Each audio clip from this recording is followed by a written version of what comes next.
Johnny Hallyday, 10 chansons validées par leur père, les aînés en difficulté. La preuve que son album était prêt va-t-elle changer la donne? Jeudi 30 mars 2018, au tribunal de grande instance de Nanterre, s'est tenue la première audience en référé suite à l'assignation de Laetitia Hallyday par les aînés de Johnny, Laura Smet, 34 ans, et David Hallyday, 51 ans. Ils demandent avant tout un droit de regard sur le dernier album de leur père, et ont obtenu un renvoi au 30 mars. Le cœur du problème étant de savoir si celui-ci a été terminé de son vivant ou après sa mort.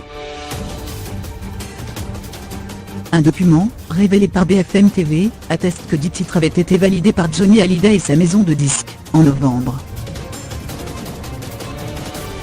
C'était le 22 novembre 2017, soit 3 semaines avant sa mort. Johnny Hallyday signait avec sa maison de disques, Warner Music, un document attestant que les 10 titres enregistrés par le chanteur avaient été validés et étaient commercialisables, nous apprend BFM TV. À ce jour, sur l'ensemble des enregistrements produits lors de ces sessions, Warner Music, Born Rock et vous-même avons validé d'ores et déjà les 10 titres suivants, écrit la Warner dans ce document. Les 10 chansons sont Made in Rock'n'Roll, Mon pays, C'est l'amour, L'Amérique de William, 4 mètres, Back in La, J'en parlerai au diable, Pardonne-moi, Je ne suis qu'un homme, Tombé encore et un enfant du siècle. Dans ce document, Warner Music s'engage ainsi à lui verser une avance sur ce dernier album, puisque les 10 titres enregistrés sont validés par l'artiste et donc commercialisables.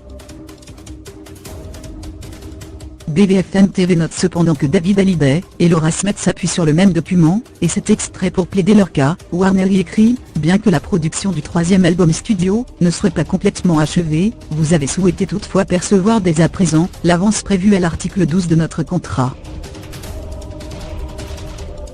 Warner écrit également « Notre société dispose à ce jour d'un nombre de titres suffisant pour pouvoir commercialiser ce 3e album studio. » L'emploi de l'expression pas complètement achevée peut-elle cependant jouer en la faveur des deux aînés? C'est la question à laquelle devra répondre la justice le 30 mars prochain. D'après nos informations, l'expression pas complètement achevée ne concernerait que le mixage définitif de l'album, quelques cuivres et des chœurs qui auraient été rajoutés sur ces 10 titres, et finalisé en janvier 2018 au studio Apogée à Los Angeles sous la direction de Maxime Nuxi avec Bertrand Lamblot de chez Warner, en présence de Laetitia. C'est néanmoins la preuve qu'il n'est plus possible de dire album posthume mais album post-mortem.